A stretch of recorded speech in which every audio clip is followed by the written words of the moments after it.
makila na yo etola mote mananga Obelanga beli tutu Olingi potu kolanga Natamboli pamba motika Kasio byange galisusu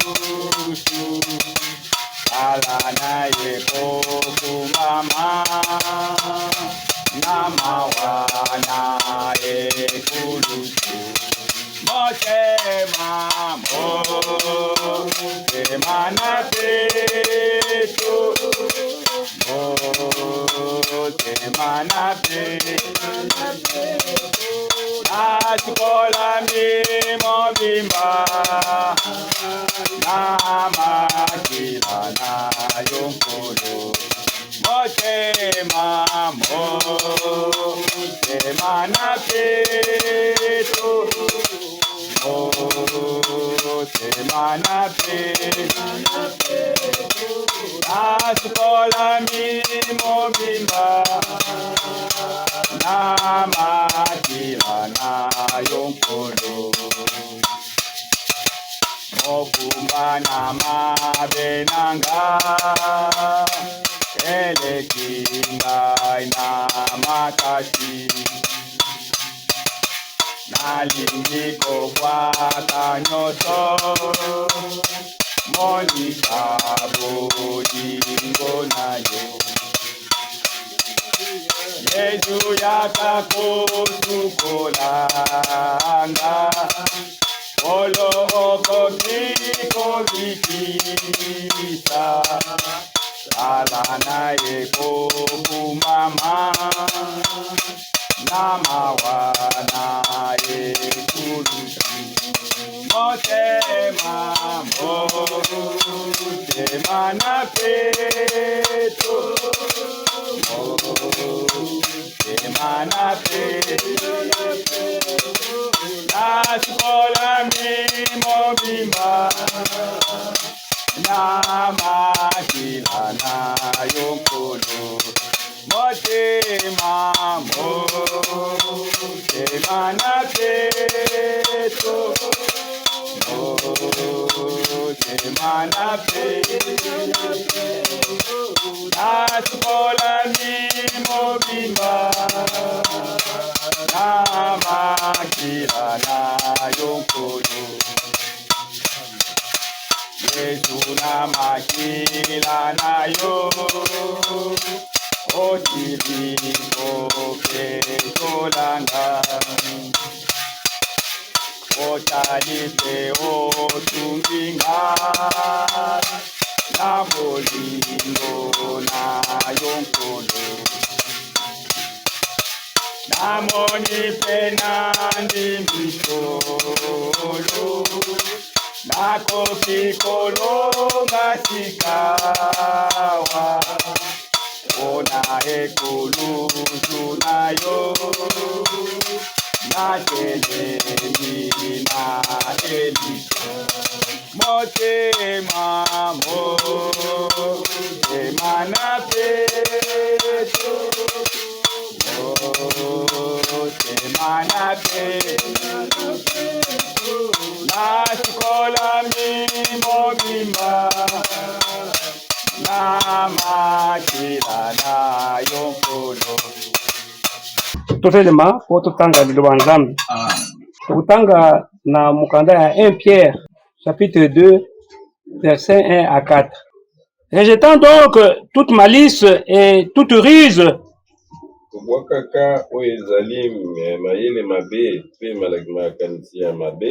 La dissimulation l'envie et toute médisance Désirez comme des enfants nouveau-nés les laits spirituels et afin que par lui vous croissez pour le salut. Si vous avez goûté que le Seigneur est bon, approchez-vous de lui. Pierre vivante, rejetée par les hommes, mais choisie et précieuse devant Dieu. Éternel Dieu d'amour, nous savons que tu nous as ramassés, nous qui étions rejetés, nous qu'on ne connaissait pas. En rejetant Jésus-Christ, nous étions rejetés. Nous t'avons connu à travers Jésus-Christ. Oh Dieu d'amour, nous sommes ici pour toi. Nous voulons à ce moment, cet après-midi, que tu puisses commencer avec nous ces rassemblements et que tu puisses terminer avec nous. Que tu nous parles, oh Dieu, que nous soyons conduits par ton Saint-Esprit. Oh Dieu, pardonne-nous, sois avec nous par le sang précieux de ton Fils Jésus-Christ. Amen. Alléluia. Amen. Le dernier dimanche à moi, pas nini zoka vraiment liloba euti directement na monoko na Nzambe. Amen. Amen. Amen. La bouche autorisée. Toboye baka yango ke tango mote azali koteya ezali ete me yo monaka Yesu Christ. Amen. Amen. Amen. Moni ete mwana mwasi otango azalaki kosolola na Jean chapitre 4, la femme samaritaine na osolola na Yesu Christ. Sololi na yeti na verset 26 ya Jean 4, 26. Yesu alobi na ye, Jésus lui dit, je le suis moi qui te parle. Amen. Amen. Amen. Bete Yesu alobi ezali ngai nde nazali kolobela ye. Tango tozoyoka liloba na lisakoli, yo komona mutu te. Amen. Yo mona nde Nzambe kosolola kati na mutu wana. Yesu Kristu ye moko. Alobi te je suis Jésus qui te parle. Et biso pe na moment ya ba rassemblement, ezali te ye moko Yesu Kristu nda azali kosolola na biso. Amen. Ezali mutu te tango tozali nango. Pe écriture ndeko atangeli biso. Dès que na biso pe Keller kuna na Suisse tangaki yango comme écriture à méditation, za écriture moko kitoko ngo pe biso to zongeli yango mukanda ya 1 Pierre chapitre 2 verset 4. Mais tu bani na 1 Pierre chapitre 2 na verset liboso kaka. Rejetant d'abord toute malice. Tobwa kaka oyo nyoso ya mayele mabe. Obazo lakisa biso les 5 caractères. Oya mutabota misikate. Le vieil homme. Abete c'est un type qui a la malice, mayele mabe. Yango nde nyo kazalaki na yango. Et toute rise. O muto abota misikate ato vande na yaza un risé.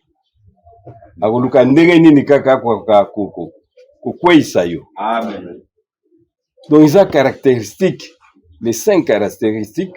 La Bible est là, c'est biso pona bato babota misikate. Puis la Bible est biso kati na biso biloko ane kwa kozalate. Amen. La dissimulation. Zanga mayele mabe. Ndenge ni ya ko escroquer yo. Amen. Amen.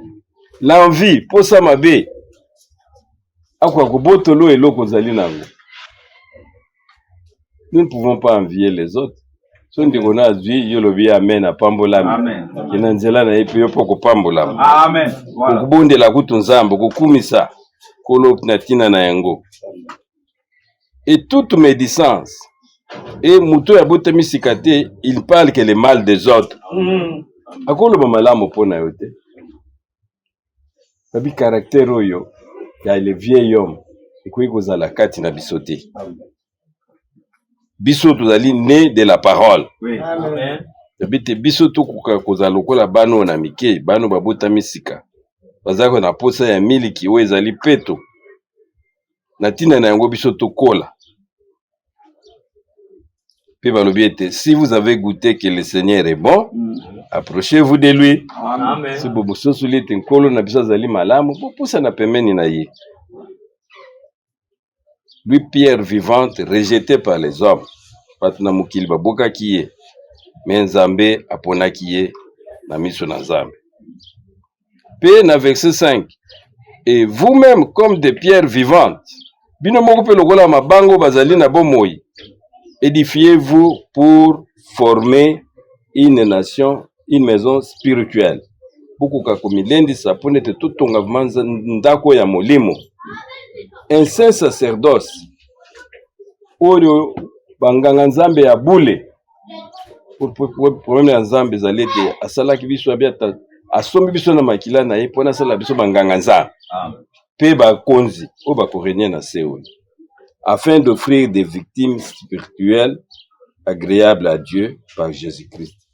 Et tant que tu as la présence na ye, tu allais ko sambela, tu as la batoyo, tu allais ko ministration le kitoko. Amen. Amen. Et tu m'as bon na biso vraiment ils allait ko kende na présence na Nzambe. Car il est dit dans l'Écriture, wana verset 8, Matina na ngwe komami na likomi, voici je mets en Sion une pierre angulaire. Ngai na tie na Sion na libanga oyo na moboku. Choisie précieuse, et celui qui croit en elle ne sera point confus. Amen. Libango Yesu Christ. Oyo ezali na mutuya. Babite oyo akondimela Yesu Christ oyo ye akoyokisa masoni te. L'honneur est donc pour vous qui croyez. Lokumu ezali pona bino bozali ko ndima. Atana mbomimoni te ke lokola boyeneti te. Non, boza bato ya lokumu. Amen. Pona te bino bondimi la pire parole. Na miso na Nzambe. Na verset 9, vous au contraire vous êtes une race élue, vous êtes liboto eponami, un sacerdoce royal, bato yo banganga Nzambe, basalami pona Nzambe, une nation sainte, libota moko ya bule, un peuple acquis, bato basombami. Pas dans n'importe quoi, un grand prix. Vous avez makila na Yesu Christ. Afin que vous annoncez les vertus de celui qui vous a appelé des ténèbres à son admirable lumière. Bengami ponete totatola. O ezali ba vertu, c'est-à-dire ba qualité Nzambe apesi biso. Na bato ba yebi yango te. Vous qui autrefois n'étiez pas un peuple. Lobi biso zolaki bato na Nzambe te. Et qui maintenant vous êtes le peuple de Dieu. Amen. Mais ça c'est Nzambe salibino te bozala bato na Nzambe. Qui n'avait pas obtenu miséricorde, bino bozaki bato yo bozwaki ngolu te, et qui maintenant vous avez obtenu miséricorde. Amen. Lelo yo na miso na Nzambe, zali ba oyo tozwi ngolu. C'est une grâce. Koza na présence na liloba oyo. Deko moko akomeli frère Franck abi frère, est-ce que ozoyeba ke oza na responsabilité munene na mokili oyo? Oyo ezopeze likolo na yo. Ozoyeba yango? Deko abi je reconnais. Parce que bato tu bakotalela sikoyo liloba oyo opesi. Amen. C'est une grande responsabilité. Soki eza uti na Nzambe te, mais c'est grave. Mais toyebi ke uti biso toyepa nini uti. Amen. Nzambe na biso alobi ete oyo nyonso andimeli ye moko te akoyokisa masoni. Amen. Amen. Alors basengi biso d'abord tous se dépouiller na oyo ezali le vieil homme. Nature ya kala wana tolongola yango. Na Ephésiens chapitre 4, na verset 22. Y égard à votre vie passée, du vieil homme qui se corrompt par les convoitises trompeuses. Abite tokoka kotika. O nyoso mutu na kala. Vieil homme. Otomoni na ba 5 caractéristiques na ye. Ezali komikosa kaka. Amen. Mutu akoko yo escroquer yo ayibi ate loko na yo asali yo ata mabe. Ayemo ko naza komimoni sa passe. Abite il se fait que tromper. Puis mutu liboso azalaki na caractère wa tomona ki ete ezalaki kuna nyoka. Ya mawana mabe. Mais pour na biso, il faut to mibulisa kaka. Na nzela liloba na ye. Alléluia. Amen. Dans Jean chapitre 17, na verset 17. Kula lobi, tikete bobuli sama, na nzela liloba. C'est-à-dire, toyoka kaka toujours liloba oyo. Toyebite eloko nini ko séparer biso na liloba oyo Nzambe apesi biso. Ezali nzala. Ezali pasi. Toyebite. Jean 17, 17. La Bible dit, sanctifie-les par ta vérité. Ta parole est la vérité. Boulisa bango na nzela liloba na yo. Pune liloba na yo nde ezali boule. Ezali sembo. Ya omoni Bible lobete oyo azali mbindo akobaka kozala mbindo. Ou pas azali boule akobaka kozala boule. Amen. Mais toujours la boule nini chaque fois toujours koyoka iloba na boule. Amen. Biso toujours comme lisusu boule encore collègue. C'est ça. C'est ce que veut dire cette écriture. À force d'écouter la parole de la vérité. Yoza ko boulisa. Vous avez se sanctifier toujours. Mais ceux qui posent que liloba o ezali liloba na nzambe te. La Bible dit que celui qui est injuste continue toujours dans l'injustice. Ukubaka kozala na oyo ya mabe. Parce que ezali liloba na nzambe te. Te bona biso tozana nous ko introduire pour na to kota litolité ya na biso sur la patience. Mais oyo toyoki lelo molimo sololi na biso. Amen. Amen.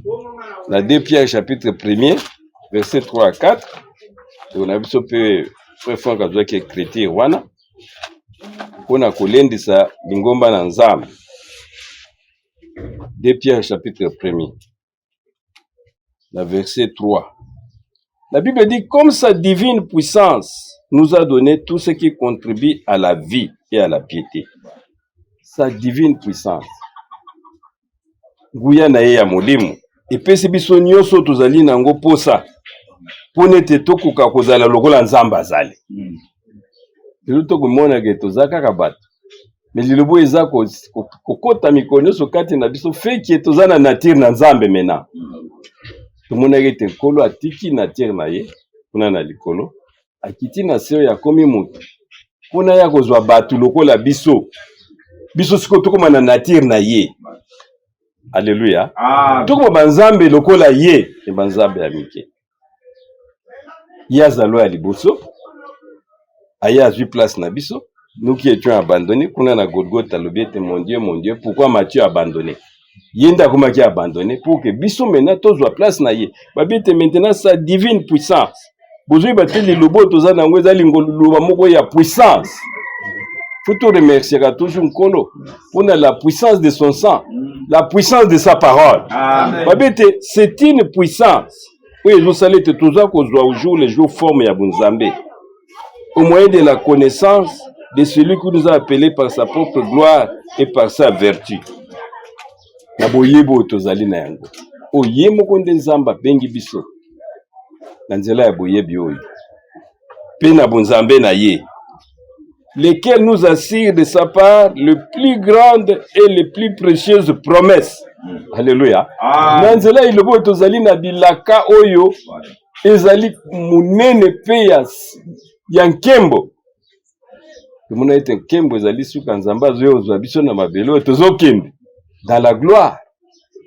Amen. Wana Israël batambolaki ti bayopesa bango mboka na elaka mboka wana bato batonga bato bazalaki déjà mais bapesi bango yango mais biso kozala bamboka oyo bato batongi te. Bible dit ce sont des choses que Dieu a préparées pour na ba oyo na ye misu nano emona yango te. Alléluia. Amen. Même bateau yoka yango te mais préparé pour les hommes des bateau yo ye ayebaki. Ebite ezali na kati ya kembo makasi ba promesse oyo nzambe apesi biso. À cause de cela, dans verset 5, d'abord verset 4, lesquels nous assurent de sa part de le plus grande et les plus précieuses promesses, afin que par elles vous deveniez partisans de la nature divine, en fouillant la corruption qui existe dans le monde par la convoitise. La posa oyo ya koluka. Convoitise ezali koenvier loko ya bato. Ndezo salati ba 5 nature wana ekwa kozala kati na moto. Akoma escroc, akoma na mayele mabe, akoma kolobela tu mabe, makambo belebele. Bible lobete nyonso nzamba pesi biso pona ko éviter vieilleur moine. À cause de cela, faites tous vos efforts. Et là, il faut que tu ndima tu banda ko mata na o etali kondima na biso. Pour joindre à votre foi la vertu, La vertu c'est-à-dire bunzambe, di nguya. Zambe femme di batsakati na biso nguya. À la vertu, la science. Moni tapesi biso boyebi connaissance. Au jour le jour ozo na sika oyo yebere nzamba zo fungolo quelque chose. Amen. Ozo ngandengwana te. Dieu ouvre quelque chose na bana na ye, azo pesa ngo connaissance. À la connaissance, à la science, la tempérance. Ko salete ozala na mutema mulai. Lilobo ekopeso yango. À la tempérance, la patience. Be yango to komona lelo to kosolela mpesi la patience, parce que la patience c'est un fruit du Saint-Esprit. Amen. Mulimo nde zali ko botisa yango katikati na biso. Soko zali patiente. En tout cas, yo ko atteindre kembo na Nzambe te. Amen. Amen. Et sengi d'abord aux ala la patience, la piété bunzambe, à la piété l'amour fraternel. Baxi na katikati na bunzambe oyo. Bupeto oyo. Tout le monde il faut bupeto la maka toujours na nzela liloba. Amen. La parole pure ajoutée à la piété l'amour fraternel. Bolingo na baninga, à l'amour fraternel la charité. Kati na yango okubakisa nini susu o ezali l'amour parfait. Wana Nzambe ndako kotia kati na biso nde Romains 5 elobi. Tukokota na lola na bolingo toza nango ate. Non, eza te soko pesi mutu fufu yango eza bolingo. Non. Sino te mobuta ngaza la mutu aza na bolingo ebele. Azaozo avion mobimba tieba biloka kolia kena kotikela ba Éthiopien kuna. Mais malgré ça, ce n'est pas l'amour. Amen. Pour la robi okoyo na yo moko tumbi yango, ce n'est pas l'amour. Mais l'amour parfait. Zamida opesa biso yango nde tokokota na yango kuna. Et il n'y a que Dieu seul, Christ en vous, qui peut produire cet amour. Amen. Okuma mena na nature na ye. Car, dans verset 8, car si ces choses sont en vous, et ils sont avec abondance. Pone to soma kamboyo ezali kati na bino pe ezali kati na bino na kofuluska. Et ne vous laisseront point oisifs ni stériles pour la connaissance de notre Seigneur Jésus-Christ. Et kuti kabino tete bozala ba oyo. Bazali kokola te katikati na Yesu Christ. Amen. Amen. C'est-à-dire Zambé apesi biso liloba. La tinete quoi ko changer biso nature. Et puis le puissance wana liloba parce que cette parole là tout monde qui la fois passée est esprit et vie. Ezali bo moyo ezali ko sala kati na yo. Tant que yo monya uzo comprendre ngote lelo mais après tant zamba ko yako kobitisa wana ba na bilaka na yako kisi yango. Po babite boza na patience. Zamba akoyokisama akoyokisa moko na bino soni ata mukete. Amen. Parce que déjà à Golgotha il avait tout accompli. Amen. Alléluia. Amen. Musalo a célèbre na Golgotha. Na Ésaïe chapitre 1er na verset 18. Kuna molume lobete même si vos péchés sont devenus rouges comme la cramoisie, moi l'Éternel, je les rendrai blancs comme la neige. Amen. Dans Ésaïe chapitre 1er, verset 18. Venez et plaidons, dit l'Éternel. Boya, pe tokoka kosolola, wane lobi yawe. Si vos péchés sont comme les cramoisis, masumu nabine komi vraiment lokola ngola, ils deviendront blancs comme la neige. Alléluia. Amen. Et kokuma kotela. Et kokuma peto, oba bengi neige. C'est-à-dire oyo ekweyaka na poto kuna donc eza lokola na tongo soki ata elanga komona mo matanga mikeba yaka pembe. Wana biso na tozalaki na monde. Tomona yango ete nous sommes kaka kobotama na yo tiene dans les péchés. Amen. Amen. Tous sont péchés. Toi qui déjà rempli masumo tozalaki nango c'est comme la cramoisie na misu na Nzambe. Oui. Lokola ngola. Mais ye akokisi liloba oyo. Amen. Azui place na biso pone te tokoka kokoma ba o bazali peto. Pur na misu na Nzambe. Sans tache, ni ride, ni rien de semblable. Oui. Mutakoki kotangelo lisuma bete katikati na bomo oyo tozana na Yesu Christ. Ici c'est déjà Golgotha. Amen. Amen. Asombi biso. Tout le monde a Ézéchiel alakisa ki te tozalaki ba bandaki abandonné. Tukwa mama zwi mwana na ye amukaki ko bwaka ye soki wapi bamba mamo ba kaboti abwaki mwana. Ye aleki alokoti biso. Asukoli biso.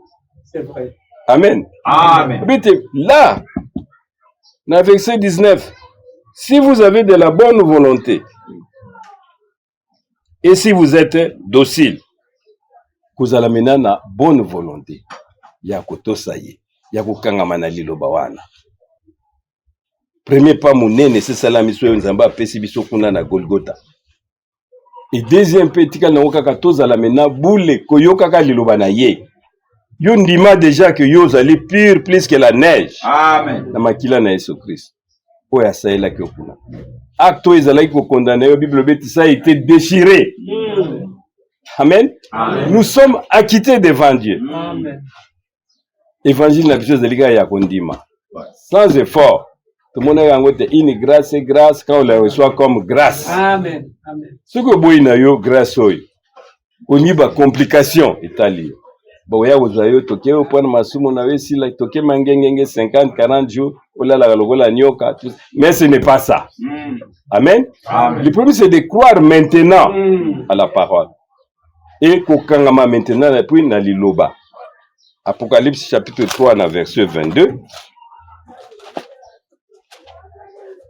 Et Moni, c'est le chapitre 3, verset 22. La vie, qui est celui qui a des oreilles,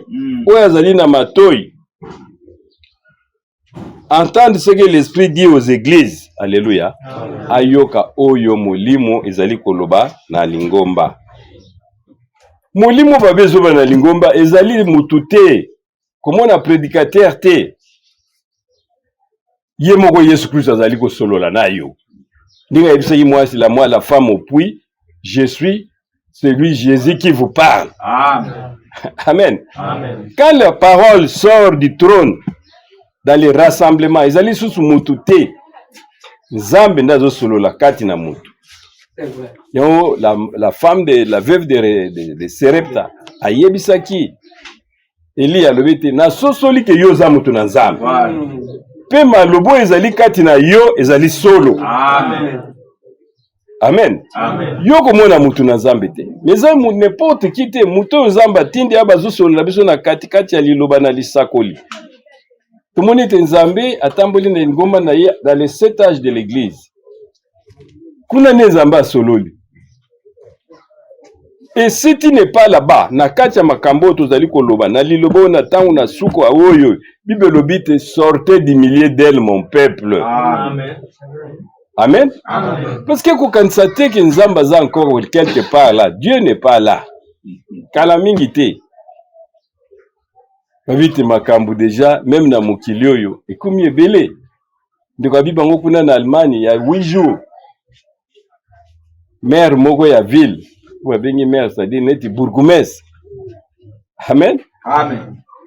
Azwi batu mibali na mibali.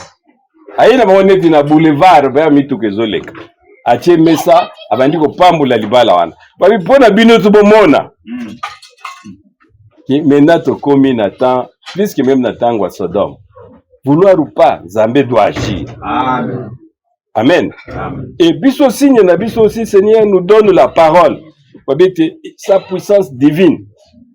Bilobo ezeli na nguya makasi pona ko transformer yo. Ko changer yo. Oui. Liloba na lisakoli. Alléluia. Amen. Ndiko habitant surtout comme na préparation tozana yango te mais lobby tant que tokokota na éternité beaucoup na valeur ni na liloba oyo. Amen. Amen. Tant frère Branham akomaki kuna na lola Nzamba salaki grâce akende na enfer akende pe na paradis pa bandeko bapemi bantu wabite frère merci. Amen. Amen. Pour être soki okende oteyaki liloba ote tongai tozala wate. Amen. Ba bien en tout cas frère et loko parce que yo ndima koteya. Et biso pe photo le bakana Nzambe merci soki ndeko atambola kite na mukilo mobimba. Cette bonne nouvelle sera prêchée dans le monde entier. Kuna tambusi c'est dans Apocalypse 14 6 kokota c'est na ba avion partout. Ato kufile mukwano ko soko kuta no ba nzambazo alukumu ndeko. Parce que soki yo yakite tunge tuzaka na mulili. Amen. Amen. La Bible dit sortez du milieu d'elle mon peuple. 2 Corinthiens chapitre 6, verset 17. Où est un appel à sortir? 2 Corinthiens 6, 17. C'est pourquoi sortez du milieu d'eux. Natina na yango bima katikati na bango. Alléluia. Nous devons sortir. Il n'y a pas autre chose à faire. Le message était bima. Amen. Yom tuzuyo kasangoyo. Il n'y a qu'une seule parole maintenant qui donne la vie. Amen. La parole prophétique. Alléluia. Bima na ba groupe onyoso. Dieu n'est pas là. Tango yebisi ndeko zoyi ba responsabilité makambo zoloba. Abi mais je sais. Ata na komi mukolo boy nazana elikia. Amen. Yebite nzambo ya promettre ngai oya benga inga na te ya sangoyo. Akoyokisa nga sonité. Ebilako nzamba pesinga ekokokisama. Na katikati na lingomba na yi. Amen. Amen. Sortez. Parce que dans la vie, il n'y a qu'une seule fois. Ba foi ezalaka mibale te. Kuya to tambula noka pamba pamba o lobby baninga ba moni nkembo yo komite. Non. Bible te ndima nzamba za moko. Amen. Premier commandement nzamba pesa ibana Israël. Oh Israël, écoute, l'Éternel votre Dieu est l'unique qui n'aura pas d'autre Dieu devant ma face. Moi si n'y a pas de gazana mobile na si ma pas mibali musu bazali. Ce n'est pas ça.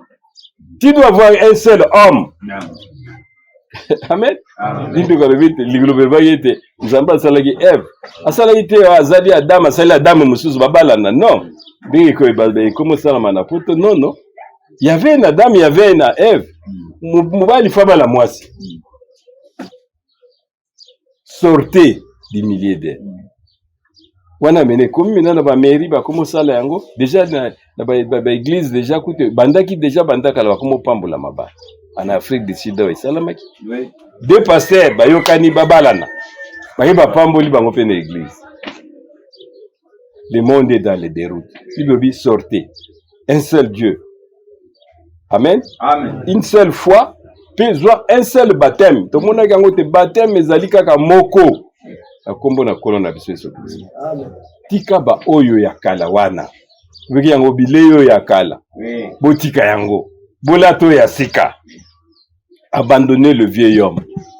Alléluia. Amen. Bolongo la vesto ya kala.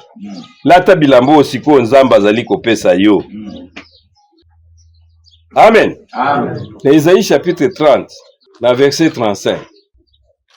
Vous avez été solo la patience. Amen. Amen. Vous en mutema mulayi. Kuumela te.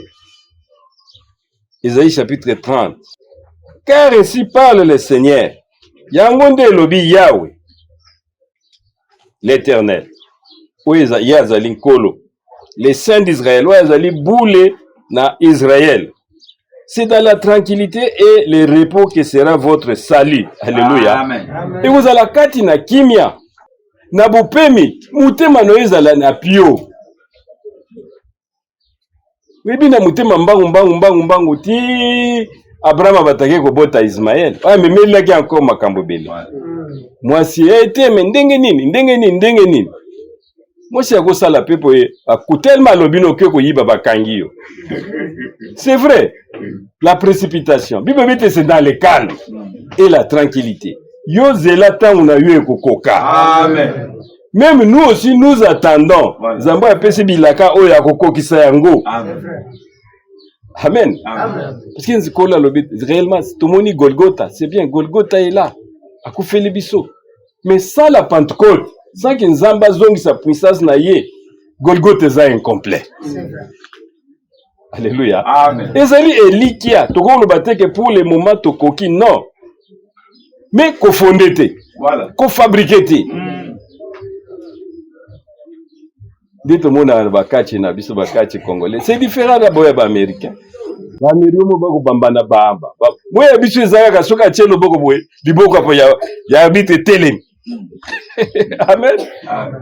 Otala bizo sikoyo nini bitumba ya ndenge nini. Abeti mususu coup de tête à l'air et mutakwe. Biloko wana bakoti ya mena na église. Ne fabriquez pas. Amen. Parce que bozo wela menzamba sala. Ba ita kanzambe te. Abeti boza la patience. Tout sur la patience. Abeti c'est dans le repos. Batindi kayote. Ande ko yaka we ne ngoma na biso kuna. Biso kuna na lembe bimi papa moka c'est l'église kaka ba mai. Aho tekela ba mai ka koyo ya ba opi. Tala batu kuna. Mutunyo suto azoki. Un grain de temps. Boko somba soki mai yango combien okena wana ndako na yo dengo ndeko misoki lo béni tu. Kwa za su ya ba catholique te comme hier. Il bete attendez. Amen. Un grain de temps. Tala batunde batonde. Ozoyoka mwa mutu pasi kende kuna mai wana soko melia. Non, nous prenons l'eau de la parole. Amen. Amen.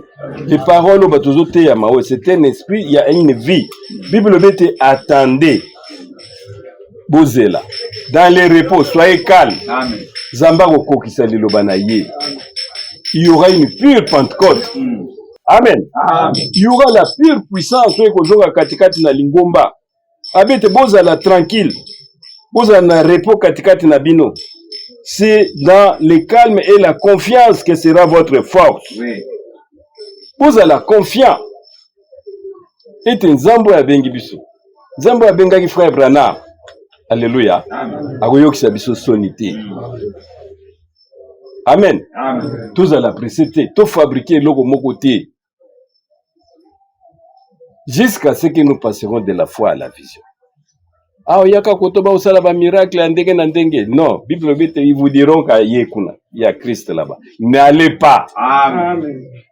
Quand les grandes choses vont commencer, bino ko monete non, notre Dieu. Asala ke logo na tango na ye. Na mukana nzembo, Psaume 33. Na verset 4 à 5. Psaume 33. La Bible dit même la partie à verset 1er pour tout le contexte malade. Juste réjouissez-vous à l'Éternel. Psaume 33. Oyo bino bozali ba sembo ba yenge ban. Mon été mon juste vivra par la foi. Oui. Amen. Amen. Non, le méchant triomphe du juste, oui. Mais le juste vit par la foi. On a confiance dans Zambé na ya kosala. Juste réjouissez-vous à l'Éternel. La louange sied aux hommes droits. C'est-à-dire le yembo ezali kat na bato bazali na boyenge beni. Célébrez l'Éternel avec la harpe. Tokumisaka ye na banzenze na biso. Célébrez-le sur les luttes et du corps. Amen. Eza na bagida. Chantez-lui un cantique nouveau. Tomonaki yango cantique nouveau totubaka ngwawa. Ete nkolo na biso asombi batu nyonso, les hommes de toute tribu, toute langue, tout peuple, ne kolo nyonso tout zambaza na bato ya asombi na nzela makila na ye. Amen. Pona kosala biso nini tokoka kozala ba roi, tokoka kozala banganga nzambe. Et Bible nous dit tant que tokokuta na biso na likolo kuna, nous allons chanter un cantique nouveau. Amen. Amen. Kolobete yo zali dini. Yazana makoki, yazana puissance. Pour n'être assommé dans zela makila na ye. Avoir la puissance, ils apprennent kolona biso. Avoir la force, ils apprennent kolona biso. La sagesse, ils apprennent la gloire, kembo, l'honneur, louange. Et Bible rebete angi kembo wana nyoso tout partager na biso.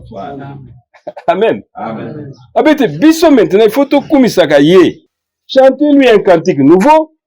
Faites retentir vos instruments et vos voix.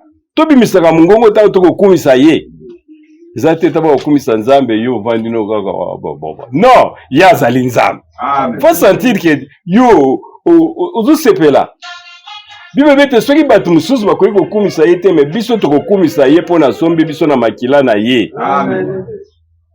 Soki ba ange ba kokumisa bango pona ete basala bango ndenge bazali c'est bien, mais biso tozali ba racheter. Tout le monde a été du soumou, la personne qui le Golangola, mais il y a Golgotha à tout prix. Amen. Tout comme pur, plus blanc que la neige. Dans verset 4, car la parole de l'Éternel est droite. Liloba nankolo eza zigzag te.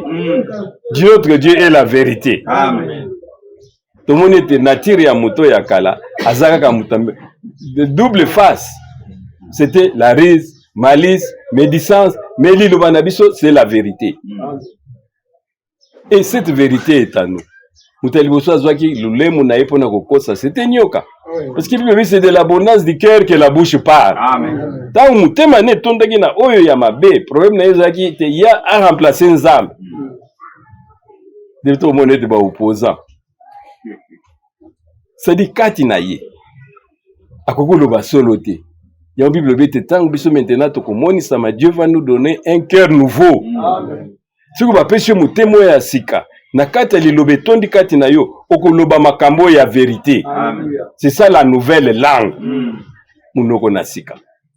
Si vous koloba na chiluba, okuna koyoka ngo tsoki na kipende, okuna koloba na kipende, okuna yo na kikusu, c'est ça parler en langue, mais une langue qui dit la vérité. Amen. Parce que notre Dieu est comme sa parole. Habite, je suis la vérité. Alléluia. Pourquoi quand ko changer nzambe na liloba na yete, babete la parole de notre Dieu est droite. Et il continue et toutes ses œuvres s'accomplissent avec fidélité. Selon là ici la fidélité de nzamba. Et nzambo yo akoki jamais ko wanga na liloba na ye.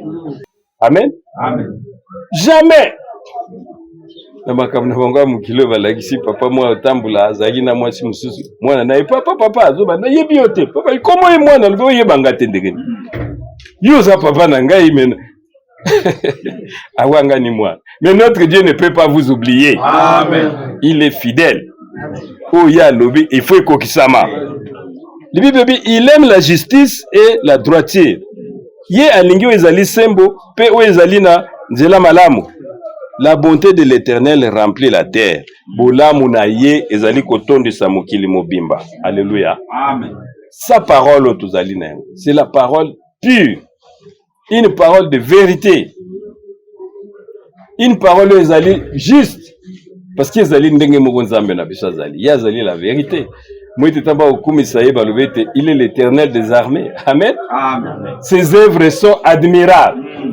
Ses œuvres sont justes. Ses œuvres sont véritables. Lokola yemoko. Zambeo ya lovina biso awasadi ke lilobo ya pesi biso ezali lilobo ya solo. Akoki ko wanga na yango. Ezate ndenge baba to mona kete ya mukilio baza koloba yango to nzambe pasala ka bayere. Nzambe pe fasinga pardon.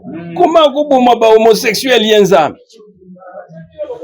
Notre Dieu ne peut pas se asala ke rete.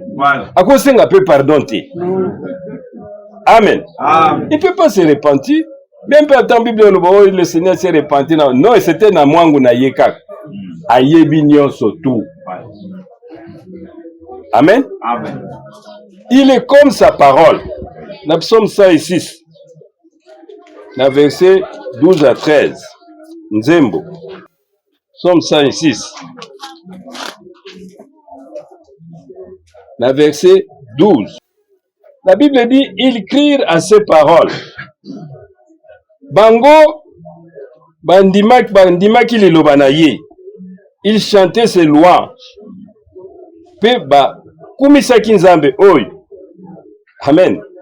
Obo solabiso tina na bana Israël. Lebete Bible lobete makambo nyonso legai na Ancien Testament pesa meli biso comme image. Pona biso to komi na tangu na suka. Alléluia. Eza lokola ilelakisi. Babete bato bana na Israël tangu babimaki na Égypte. Bamonaki nkembo nino nzamba salaki. Comment à détruire na liboko ne na nguya la droite de Dieu c'est sa puissance. Amen. Il a détruit les Égyptiens. Babimisi banzenze na bango babi an même abeti banzenze. Bango tu babini. Babete nzambe wana za munene. Nzambe wana za sembo. Nzambe wana akokisaka bilaka na ye. Ndenga prometaki tikoko na biso Abraham. Lelo abimisi biso. O liboto za ekolanda biso pona koluka e combattre biso. Bible bete ils ont écroulé dans l'eau. Cimetière elekana munene na mukilezati yaki ya bana ya ba égyptien wana ba yembeli nzambe. Mais dans verset 13 dans Psaume 106, mais la Bible dit mais ils oublièrent bientôt ses œuvres. Alléluia. Na précipitation wana mutu azaka ndengo wana amoni nkembo na nzambe lobi nzambe apamboli apambole me lobi azangi lobi nzambe akomolesa nga bakayu abosani même nzambe wana makambo asalelaki elobi. Et la Bible dit ils oublièrent bientôt ses œuvres. Babosani nzambe wana baki kosala un veau d'or. Taba moni Moïse azalaki ta mati na ba les 70 les 70 anciens baki na présence na nzambe ko umele umalaki babitengo. Aaron ça il a besoin nzambe lokola bikeko na Égypte. To mona kuna lobite ils oublièrent. Alléluia. Mutu azaka kandengo. Un petit rien, c'est pourquoi moi je le besoin toujours qu'on rappeler biso, ayez confiance à la parole. Ayez confiance à votre Dieu. Kanisa ndenga zuyo. Alléluia. Ndenga zuyo biso abite to alaki ba o to aki rejeté. Aye na Golgotha sombi biso. C'est déjà eza eloko to kokumisa ye. Mais ils oubliaient. Déjà Golgotha eza déjà bénédiction munene. Amen.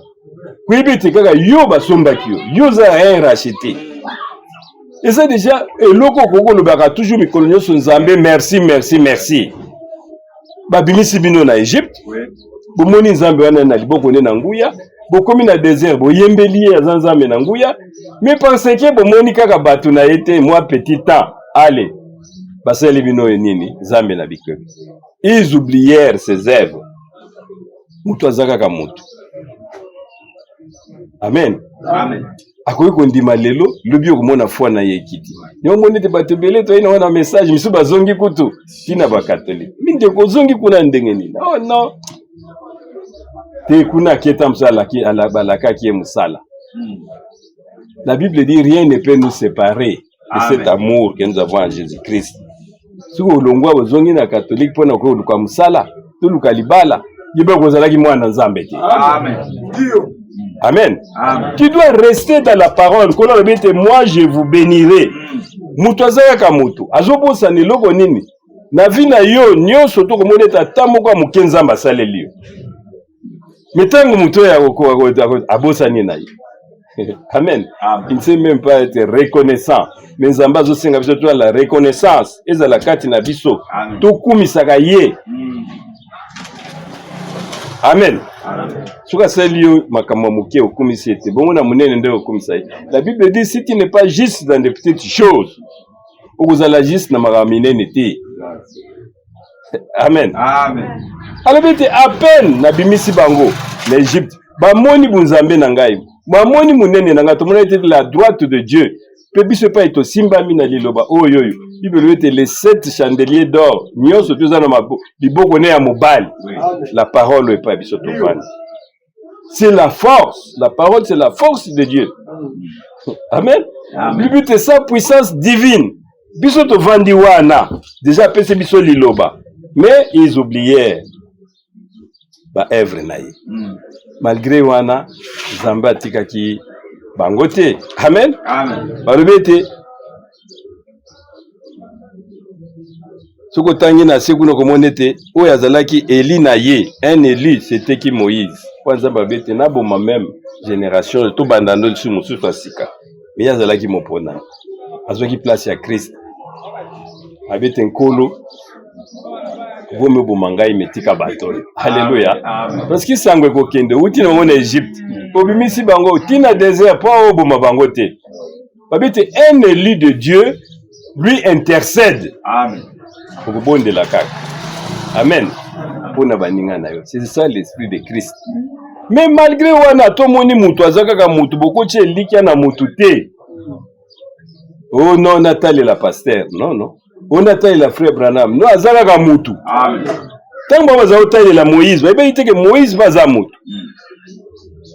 Soko jwi na kana Psaume 106 wana ba laksa biso ndenge ni nzamba tamboli na bango na katikati na désert. Na Psaume 106 na verset 32 maintenant paka tozaliwana. Wani ba sola sikoyo kati na oitali Moïse ye azalaki mutu na nzoto. La Bible dit, ils irritèrent l'Éternel près des eaux de Meriba. Bango ba pesaki ba tomboku sinzambe, ça ba komaki na mer oyo, na mai oyo ya Meriba, pa mai ezalaki ekomaki bololo. Mai ya komeleza te. Amen. Amen. Et Moïse fut puni à cause d'eux. Puis Moïse yé Zamba betiye na tina na bango. Quand il aigrir son esprit et s'exprima légèrement des lèvres. Alléluia. Amen. Naye Moïse, tamba komi na mai wana. Bat bazako le, mais pas etokomela mai nini mai yo boye na boye. Bible bete yebe na kati na ye Moïse a murmuré. Amen. Amen. Contre Nzambe. Yango nde memelaki encore problème. Nzambe ebindeka zo tambusa bana na ye. Ata bana batomboki tout ça ye azalaki musali na Nzambe, azalaki kaka mutu. Babite il irritait l'Éternel parce qu'il a murmuré. A boudé Nzambe et il a été puni. Amen. Amen. Uko kuchi elike na ukati na o prophète te prophète azape mutu. Frère Frank azamutu. Frère Branham azamutu. Uko batile le membre groupe c'est comme groupe nangare comme Branham notre Elohim. Ah non, non, non, non. Nous sommes des adorateurs de Branham. Non. Azamutu lokola Moïse. Il peut mettre Nzambe à punir Moïse. Parce que Azangaki maîtrise. A murmurer contre Nzambe. A boudé comme Baninga Nyos. À cause de ça, Moïse yo moni. Liboko na ngai ndenge na tamboli na yo. Bango ku bako boudé bazabato. Mais yo te. O matiti na présence na ngai. Mais pour na mama yezi komi bololo. Ti murmure kati na yo. Zamba zomona même ba penser na biso. Amen. Awa psoma yeko bimisa yango. Biso te une exode ba bete. Ba non, tiko psoma de yeko bete azalaki na koyima yima. Abude Nzambe pe pona nini okokotika bato yo boy. Poni otiki biso boy. Amen. Amen. Mutazaka ko azali ko bosana. Tu vois bien il faut ko kumisaka ye, ko rappeler ye. Et pas le bobo yambi c'est liloba ya pi. Amen. Yo na rozwi baptême te zo baptême. Amen. Amen. Collection no batamingi te. Tout le monde est gango te frère Frank yemoko kutu a ote ya bato zo baptême te metanga yo sosola akei ko zo baptême. Azamutu. Kukanga makaka te onga nazo sala ndenge yango wana kaka tanzambe na yaka na vandi na ngabo non, tu dois manifester. Amen. Nzambe maintenant prendre position na yo. Si bakuba la mwasi batuna ka yo lingi mobali oyo. Batuna yo.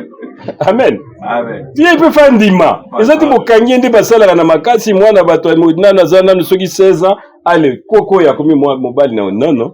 Po babingo ba mariage forcé ça même puni na droit de l'homme baza ko punir yango. Amen. Amen. Ou bien même c'est un viol. Mais moi si fois zalo ya koli. Amen.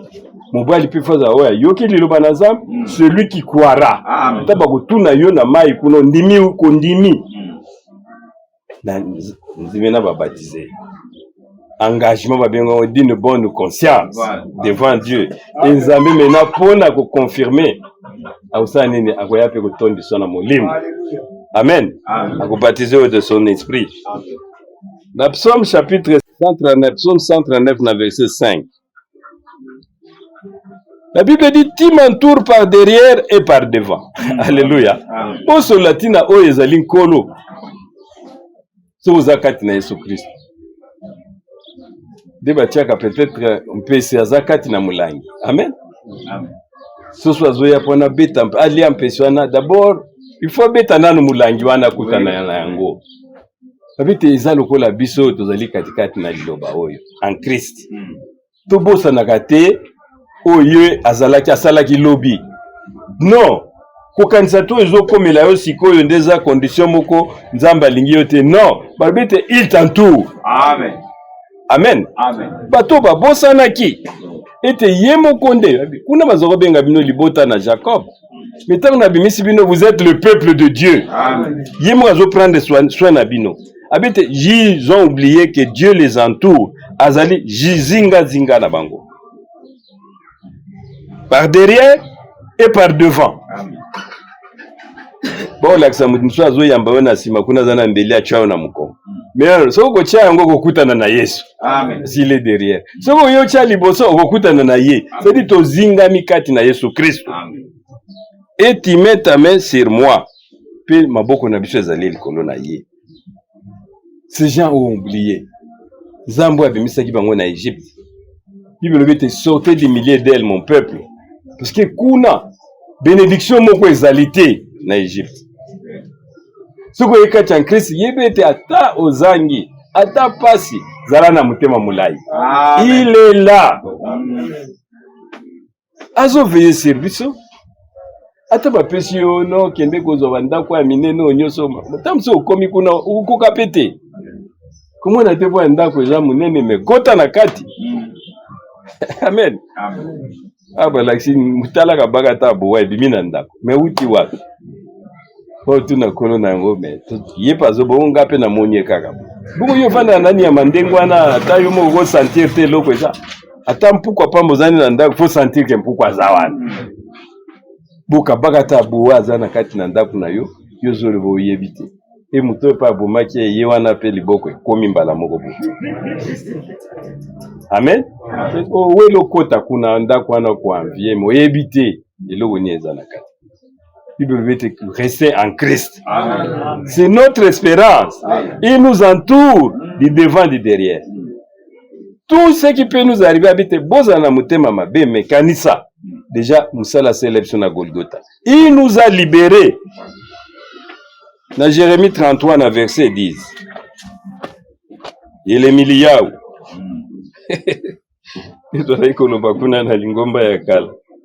Jérémie, chapitre 33, dans verset 10. La Bible dit, dans verset 9. Cette ville sera pour moi un sujet de joie. Alléluia. Amen. Alors, ville, ville en Ouezaki, Jérusalem. Parce que la Bible dit que c'est de Jérusalem que sortait la parole. Amen. Alléluia. Amen. Comme nous aujourd'hui, nous sommes dans la Jérusalem céleste. Amen. Amen. Là où il est écrit, ne refusez pas d'écouter celui qui parle. Amen. Tous les gens qui sont ensemble, ils ont dit na biso, ndenge to kosolola boye komona mutute. Mona lokwa mwana mwasi wana tunaki. Yesu dit c'est je suis Jésus qui te parle. Babete toyebi tangu mukolongwe kokoka Messie moko akoya. Awebisa biso makambo oyo. Abi je le suis moi Jésus. Que le Lucas Jésus musikate. Voilà. Il nous parle maintenant. Abete mais là où je parle dans cette ville là, ça sera mon sujet de joie. Kuna bete ngai moko Nzambe alobete na kosepela. De louanges et de gloire. Abete un moment donné Moïse a l'école na présence en Nzambe abisi kolo salanga grâce na mona. Mitanga l'école Nzambe pa miku yemoko amikumisa maki. Amen. Abi l'éternel, Dieu miséricordieux, compatissant, riche, aza komi pesa ba qualité na yemoko aza komi kumisa na oya azali. Mais abete sasa ipi na kokumisama. Na kozwe sengo na pona ville. Et pas nini lobo ezali ko pesa ma. Nzambe facha esengo na yewana. Abete mes louanges penkembo nanga parmi toutes les nations de la terre kotalela kama bota nyoso na mukili oyo qui apprendront tous les biens que je leur ferai. Alléluia. Amen. Oui, ezali promesse. Abete bokomona bolamu ngai na kosalela bango. Batindi ko na makasi te. Voilà. Amen. Amen. Muta longolo na ilobo te nkona lobete ville wana et pas liloba nangeza liko pesama. Bato faut pas mona différence. Amen. C'est quoi la Bible dit, vous verrez la différence entre ceux qui servent Dieu et ceux qui ne le servent point. Différence faut ezala. Parmi toutes les nations de la terre qui apprendront tous les biens que je leur ferai. Zamba pouvoir pour nabiso. Makambo munene ya kitoko. Nenga tambusa ibana Israël ti akokotsa mona mboka nelaka. Quand les gens ont vu, ils ont dit, ah, les lobatouans ont basé kimia. Mais alors, ils ont fait promesse pour Nabiso. Elles seront étonnées et émues de tout le bonheur et de toute la prospérité que je leur accorderai. Alléluia. Prospérité. L'or, la gloire de cette dernière maison. Kembo ya mdako na mibale.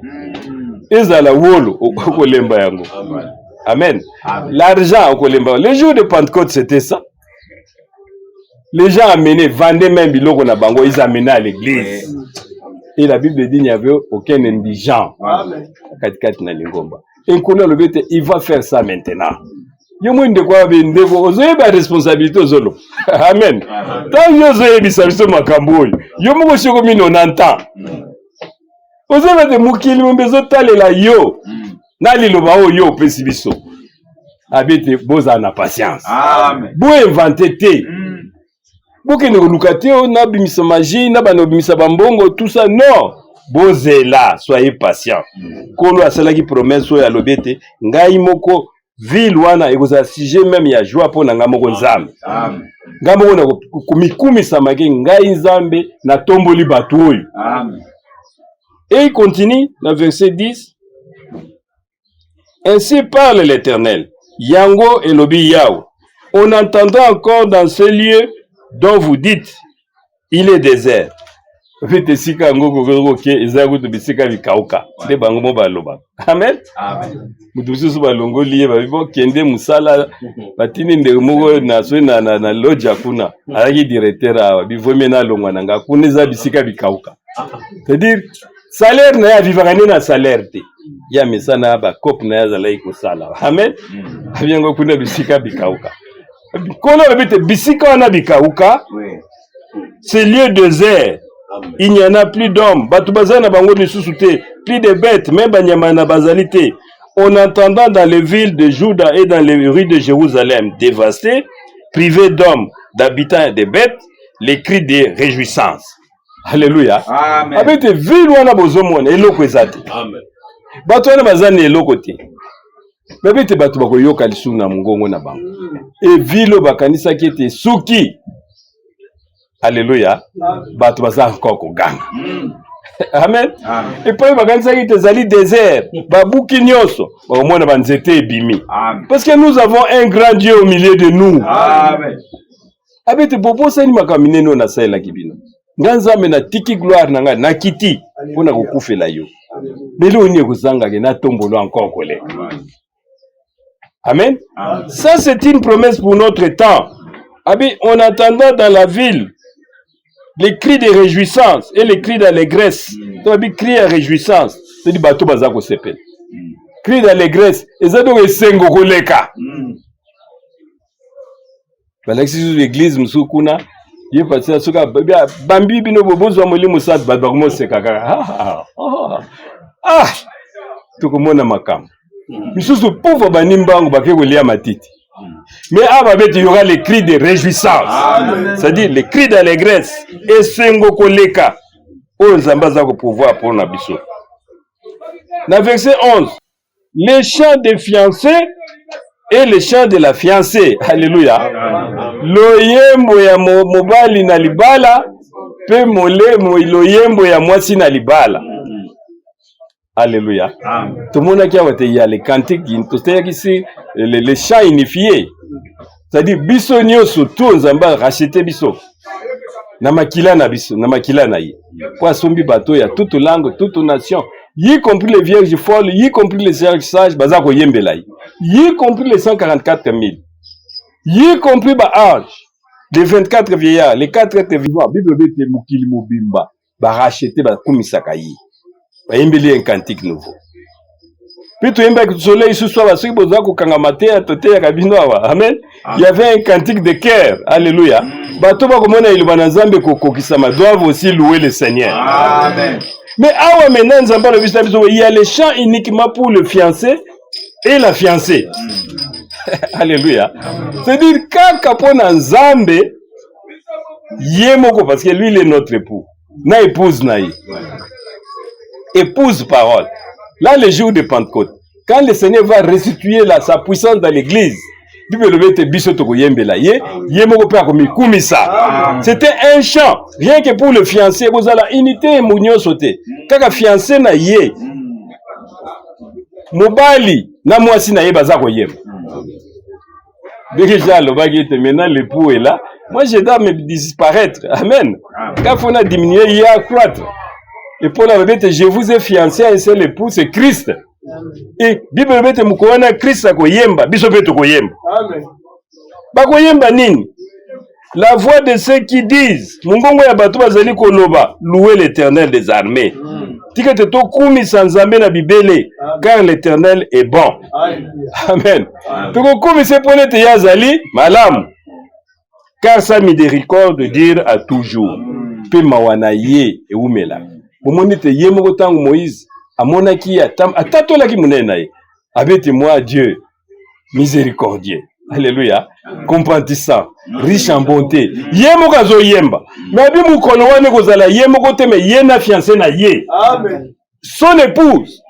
Tant que komona nkembo nzamba za ko préparer les biso. To ko lobete il est bon. Amen. Il est miséricordieux. Ye moko pe kati na biso ko lobete je suis bon. Amen. O na saleli bato oyo. Mukili fwe ningana. Kolo azo veiller si ba promesse na ye. Soyons patients. Amen. Amen. Jusqu'à ce que nous passerons de la foi à la vision. Amen. La psaume 119. Ah, le lot otangi psaume mingi. Psaume 119. C'est bien aussi, c'est la parole. Amen. Parce que dans l'Ancien Testament, makamunyo so tuza kusala yango ndiza kukokisama na Nouveau Testament. Amen. Psaume 119 na verset 49.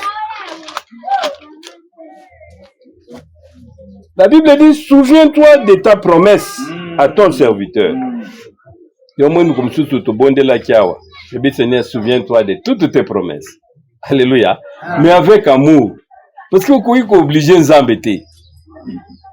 Pour le psaume 106, il va changer le destin.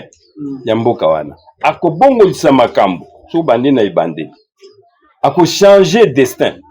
Mutu ko changer destin na Nzambe te. Tout yo moko changer programme Nzamba salela ki yo bongo tsango non. Frère programme Nzamba za wala kisa imu komso alovita. Amoni mwana mwasi wana azokena ba kututa ya kukufa. Meko ni oloba na ete. Amen. Ya monaki. Mais ne lui dites pas. Oko changer destin na Nzambe te. Ozokenda yebi ko keko kufa. Po Nzamba la kisie. Mais Nzamba bine kanga muno. Misusu be baje be kende wana moni bo frère babite avion batutu ba koti ye pas enregistré mais oki mungoko kokota na avion na. Amen. Amen. Kokota na avion na. Déjà enregistré. Pona nini na yebeka avion ezokendo panza. Petango ekei batu nyoso bakufi. Batutu batikala na église babi non na frère azaina kati. Baki otala na manifeste kombo ne pesa la. Oh frère na bisaki. Miba mona mutiye wana. Amen. Azozonganda. Ndenge ni non na dernière minute Zambenda alobaki. Parce qu'il veille sur sa parole. Amen. Tel qu'il était, quel est ce serviteur fidèle et prudent que son maître. Il a établi ce Amen. Amen. Qui trouvera faisant ainsi. Mais yo komi koko to konyaga espérance abi bozela. Ne fabriquez pas. Amen. Souviens-toi de ta promesse, mais dans l'amour. Oublie ça Nzambe te. Nzambe sala bona te. Bondile na kati amour. Koloko kanisa bilaka na. Yenda pesi bilaka. Amen. Amen. Souviens-toi de ton sang versé pour nous à Golgotha. Souviens-toi de toutes les promesses merveilleuses que tu nous as données. Amen. Et accorde ta vie éternelle à ton héritage. Amen. Je vais donner. Mais quand cela va s'accomplir, Amen. Nakotala bona bio musalo na sali na Jérusalem. Même batwa kolobete non réellement bazana Nzambe kati na bango.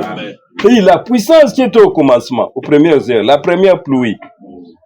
Bible bete nous en aurons encore fois 2. Amen. Amen. Tous à la bateau bazana Elikia. Même Eli a mona inke mona Nzambe. Eli a tala ba prophète nyonso abale ba sangami wana. Eli a bondeli moto wote likolo ekiti ezikisi ba. Amen. Amen. Mais akaba ke kwebisa mwasi na ye. Jezabel. Ma prophète nyonso basili. Tandengana Nzambe ya Eli. Ah. Ye Jezabel na bite lelo soki mutu na ye na jango te. Le bangai. Ba kwebisa Eli mwasi wana lobete ba okato mutu. Ah, abosa ni puissance ekoyaki. Abandimba. Tina désert, mais kola tunyozo ki manene akuna mwayete. Amen. Kola bime obosani. Aibo pesa ibole sa inanu po naza encore na posa na ye. Amen. Bo fortifier yango bo pesa lia. Ti na kopesa nguya na Élysée. Nde tokozwa yo. Même si nous avons Moussalati, attends, moi, je vais kotindika yo. Tu dois dire non. Moi, je suis un enfant de la promesse. Amen. Nous, comme Isaac, nous sommes les enfants de la promesse. Pourquoi il a moutouté? Pourquoi il a moutouté? Yewana Moïse, bibe bete nzamba apinir ye. Ya mona ma, yé pas zaki moutou. Abandi ko boudé.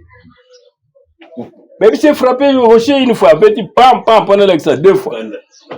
Kanda. Amen. Azali moutou. Il n'est pas votre Dieu. Tant que bungi mukia abose lebse keko parce que Moïse wan. Mais le Seigneur a dit je viendrai moi-même. Et tant que yena seoyo babite voilà votre Dieu. On babite okondi manzamba boite. Amen.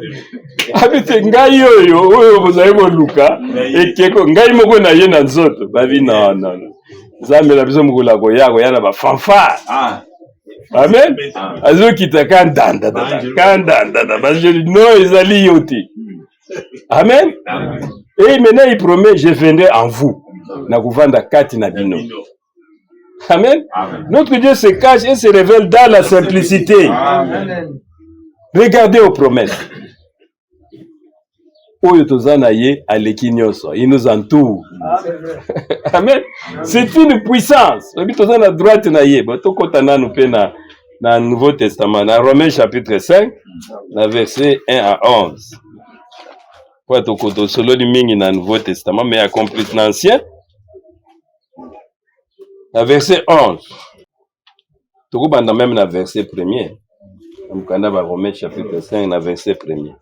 Étant donc justifiés par la foi, wana biso to londi sami na katikat na kondima. Nous avons la paix avec Dieu par notre Seigneur Jésus-Christ. Pour tous la na kimia. Alléluia. Cause la trop excité. Ouelozwa mbongo, ouelozwa buena buena. Nyoso wana ekoya. Amen. Le Seigneur nous a promis. Yokanti mutu azali donc azali ko souffrir le roi frère Franck azali akum non nta azela kaka nzamba lobaki na ye na kokokisa. C'est-à-dire kondimo ya biso biso tobi toza pe ba age wana pe na kondimo. Plutôt sozel. Mais biso tamsu c'est une grâce. Tambulo tozali na yango. Attendez, ce n'est plus longtemps. Amen. Amen. Et il continue, nous avons la paix avec Dieu par notre Seigneur Jésus-Christ. Faut toi na kimia katina Jésus Christ. À qui nous devons avoir par la foi accès à cette grâce. Nanzela qu'on demandait bisoto koti na kati na ngoloyo. Ebite tangu na kuna mukanda Nombre chapitre 6 je crois 22 babite tangu bozali ko pambola. Ebite ki ngolo na Nzambe za la kati na. Amen. Que Dieu vous bénisse, c'est ce que dit la parole. Amen. Que la grâce soit là, que la paix soit là, que Dieu tourne sa face. Abete la grâce dans laquelle nous nous demeurons fermes et nous nous glorifions dans l'espérance de la gloire de Dieu. Mais to kumisa kaye kaka. Alléluia. To pesa kaka ye merci. Na espérance oya pesi biso katikati na Nzambe. Na verset 3. Bien plus, nous nous glorifions même des afflictions. Atoza na pasi, yo sepele Nzamba ye bien. Amen. Bébé moi ba affliction na ndezo sala tozo mutema makamulai la patience. Mutu na nyoko amite. Oza na patience ndengeni. Amen. Amen. Oza na mutu aboti lelo kaka au moins ndenga zo lengela mwana. Mimba mamo ba bota kala no. Umwata msazi mwana ngacheli koloboye. Oza shaye bwendele teazo makasi. Amen. Yo soko yebe mwana moko yo na botika siko bandiko lengela. Babi no dans la souffrance. Dieu azako kembisa ba. Amen. Taibi mbeli abondeli ata mutazana mbongo taibi ketsuki na bondeli Nzamba kwa ji. Amen. Abite c'est dans les afflictions na ba pasi wana. La persévérance, la victoire dans les épreuves, kolonga katikati na ba pasi. Et cette victoire, l'espérance, produit l'espérance. Puis ba pasi on a déjà ko salete toko kakozwa elikia. Na verset 5. Oh, l'espérance ne trompe point. Elikia yango ekosakate parce que l'amour de Dieu est répandu dans nos cœurs par le Saint-Esprit qui nous a été donné. Alléluia. Amen. Bolingo na Nzambe tondisa mina mutema na nzela ya molimo. Molimo Nzamba apesi biso. Tant zamba okokisa pe Pentecôte na ye bokomona pur amour eko permettre yo kota na lola ekomonisa nzambe apombeli biso bilaka malamu bilaka oyo eleki nyonso oyo eleki kitoko. Amen. Tozalaka na elikia. Nous sommes en train de fortifier l'église. Bozala 2, 3, 4, 5, 6. Bozala na elikia kati na bino. Amen. Hébreux chapitre 4, na verset 9. Hébreux chapitre 4, na verset 9. La Bible dit, car si Josué y donnait le repos, il ne parlait pas après cela d'un autre repos. Ce que Josué appelle ça qui réellement repos là-bas en Israël. Mais il y a donc un repos de sabbat réservé au peuple de Dieu. Izana kimia oyo nzambe apesi biso na bopemi oyo epesa mikaka pona bana na nzambe.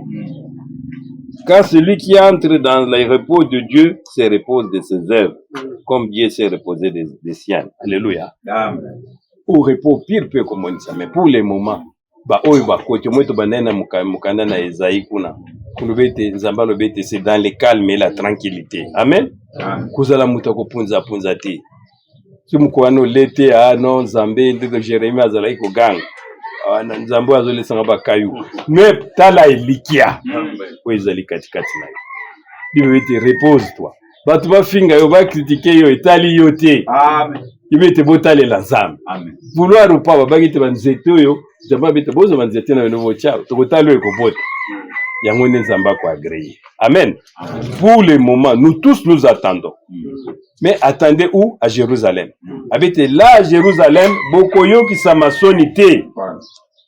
Amen. Amen. Oui, bah, qu'on avait vu les alaki désert et l'eau qui alaki te. Notre Seigneur nous a fait la promesse. Mais si nous osons continuer, tout continuer dans les lits, bon continuer. Amen. Attends qu'il me parle ce que c'est lui, bon continuer. Je sais que celui qui m'a appelé est fidèle. Amen. Amen. Amen. Et ce jour-là, frère Franck, merci pour nos tambolaki. Si vous avez une Kinshasa tête, vous avez une chose à la ouate. Des bateaux va coûter un équipement ici, frère Branham. Frère, parce que tu nous as prêché, t'allais pas être ça. Nous sommes dans les repos. Et tant que tu as kuna na faire avec des coquins de kunate. Makambo na koti kuna la obonde la nzamba isolo nkoloso ki obimisinga na lifeloyo. Na kosaelo mukolo vina nga mobimba. Que Dieu vous bénisse. Amen. Dans le nom de Jésus. Amen.